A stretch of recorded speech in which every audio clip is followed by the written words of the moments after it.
Watching a movie or TV show at home, why can't you hear what anyone is saying? Pull this comment back and watch everybody complain about the state of their movies and TV shows at home. It's pretty funny. Less sympathetic to people who claim shows are too dark at home and that's somehow worse than TV was in the past. That's just not true. Television used to look awful. Trust me, I watched it growing up. But sound is a little bit of a different story. So when you deliver a movie or a TV show, you are delivering it to certain industry standards, and the industry standards are very, very high. They are doing incredible work. Trust me. Like, it's not, people aren't just like half-assing it. I promise you. When it comes to sound, they're typically delivering a sound mix that is 5.1 sound. Okay, now what 5.1 means is there are 5 main channels. There are, a front right, front left,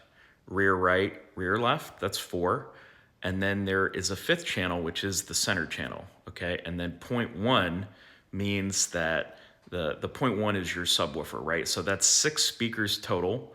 5 that normal sounds are coming out of, and then 1 for very low bass notes and stuff. Why can't you hear the dialogue? Well, it's because the show that you're streaming on Netflix or HBO Max, whatever, or the Blu-ray that you're watching is probably putting out 5.1 sound, and you don't have the correct speaker set up to play it like it's intended to be played. You might have a TV that only has 2 speakers, a right and a left, and that's it. And that's perfect for stereo sound, but that's not what is being played. It's playing 5.1 sound. So the dialogue sounds really low. Or in the case of, my sister's house, I'm at my sister's for the holidays, and, she has 2 front speakers, 2 rear speakers, but she doesn't have a subwoofer, and she doesn't have a front center channel, which is where the dialogue comes out. So if you put the receiver on 5.1 sound, you can't hear what anyone is saying. It's very low, it's very faint.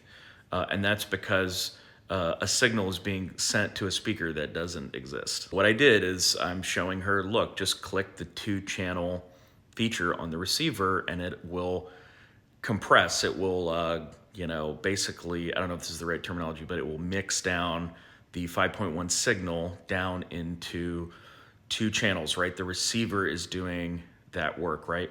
Some TVs do that work. Now, do the TVs do a good job of putting it in a stereo channel? And should we rely on a TV to mix down a professionally made bespoke 5.1 mix down to a stereo mix? I don't know that we should. I think we should probably force movies and television shows to mix down their 5.1 to a 2-channel stereo mix that you can select on Netflix, right? You go into Netflix in the same way you can select German audio or English audio or Thai audio. You should be able to select, 2-channel English audio.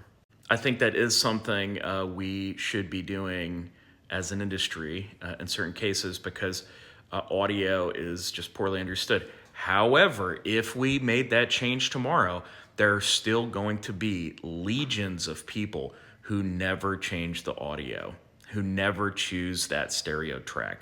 They just don't know it. And folks, along with better sound and better picture comes more complicated options, and you got to learn something about it if you want to have the best experience.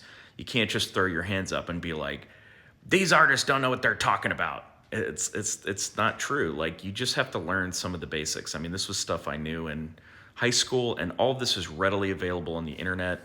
You can go watch a tutorial on it on YouTube. You can go to ChatGPT and ask how it works. It's easier to learn this stuff than at any point in history. There are no barriers between you and the knowledge that you need to improve your life in these little fun ways.